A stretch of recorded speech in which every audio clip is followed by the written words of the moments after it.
In this video, we will explore the importance of building strong relationships with your advisor, other mentors, and the Graduate Program Coordinator, GPC for short. You will learn how to initiate and nurture these connections and understand the pivotal role of faculty and staff in shaping your time in the graduate program. Let's dive in.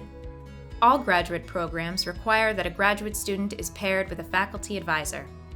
Your advisor will help you understand the requirements and expectations of your program, set a timeline and plan for reaching important milestones in your academic and research progress, help you identify research ideas, assist you in identifying and applying for relevant grants, fellowships, and scholarships, and provide you with feedback on your work, including an annual review of your progress.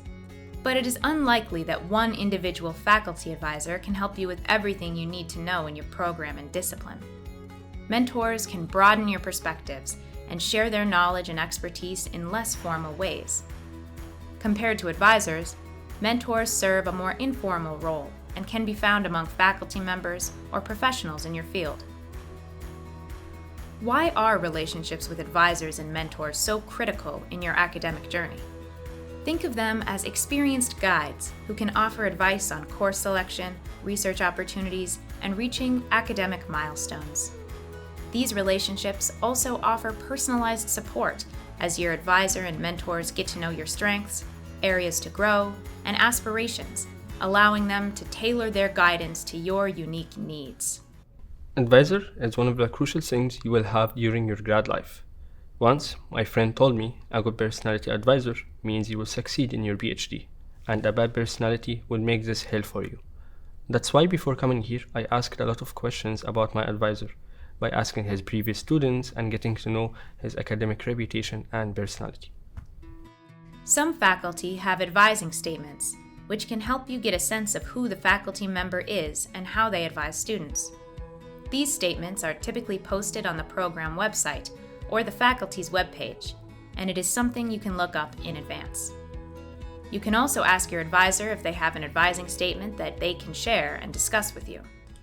Building a positive relationship with your advisor from the start is key to having a meaningful, productive, and enjoyable graduate school experience. You might be nervous the first time you meet, and that's okay. Take this opportunity to show interest in your advisor as a person and as a role model. You may share how you're feeling and weave your curiosity into the conversation. Learning about the advisor's past experiences, what makes them proud, what are their aspirations, and what they like doing are great relationship starters. It's also okay if the advisor is asking the questions and, while doing so, you contribute to the conversation with your own questions. Share what you like, what your own expectations and aspirations are, and it is okay to share concerns as well. Likely, the advisor has been there and will share some of their concerns as well. Make this first conversation a signature of trust and respect in the journey that you two will take together in the next few years.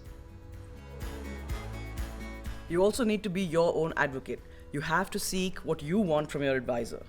So each advisor and mentor has their own strengths and weaknesses, and you need to identify both their areas and figure out what you need in general and what you can get from each.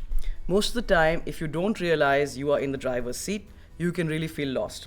That said, there are some advisors who are very hands-on, but also that style may not work for you.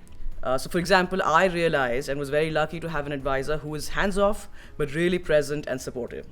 I also think it's much more important to have an advisor who is kind and supportive than a top dog in your area. And different people, have different relationships with their advisors and mentors. Some are much more formal than others. Both of these are fine, but it's up to you to figure out your advisor's advising style by talking to their more advanced students and decide if it works for you or if you need to find workarounds. Furthermore, as a graduate student, you will also frequently interact with department staff and, in particular, the Graduate Program Coordinator, GPC for short. Among many other things, GPCs counsel students to guide them through program, college, and university policies and procedures, including providing direction on approved curriculum and program and/or college-specific requirements to meet degree requirements. They also monitor students' degree progress and ensure timely completion of their degree plan, assignment of preliminary and final oral exam committees, and graduation procedures. The GPC's dedication to ensuring a smooth academic experience is instrumental to your success as a graduate student, and it is important you cultivate a respectful and collaborative relationship with your GPC. GPCs provide information, resources, and support to students to successfully navigate through their academic program. They ensure compliance with program, college, and university-specific policies.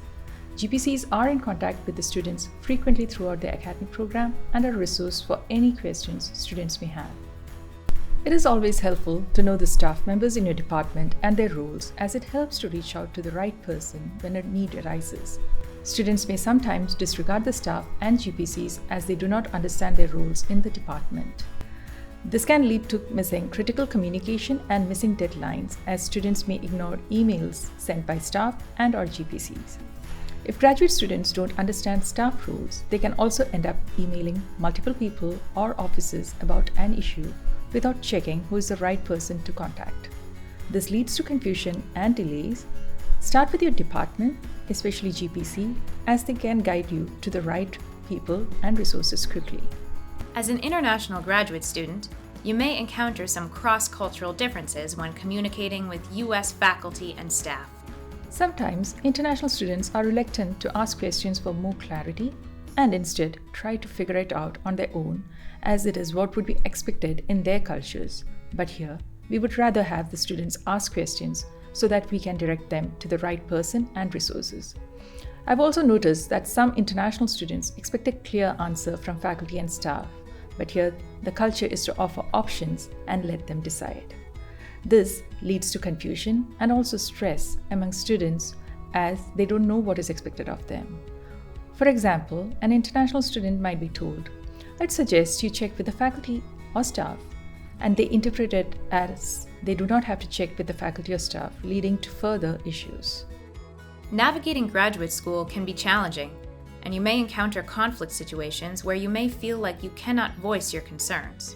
Remember that you do not need to avoid conflicts, and if you ever experience a difficult situation like a conflict with your peers, faculty, or staff, the Student Conflict Resolution Center is a great resource to seek confidential help in resolving issues. But not all conflicts need to be escalated to the Student Conflict Resolution Center. Each program has a Director of Graduate Studies, or DGS, and a GPC who can be your first point of contact for assistance within the graduate program. Building relationships with faculty and staff is not just a part of your academic journey, it's the compass that can guide you to success. These connections offer guidance, personalized support, and open doors to opportunities for academic and professional development.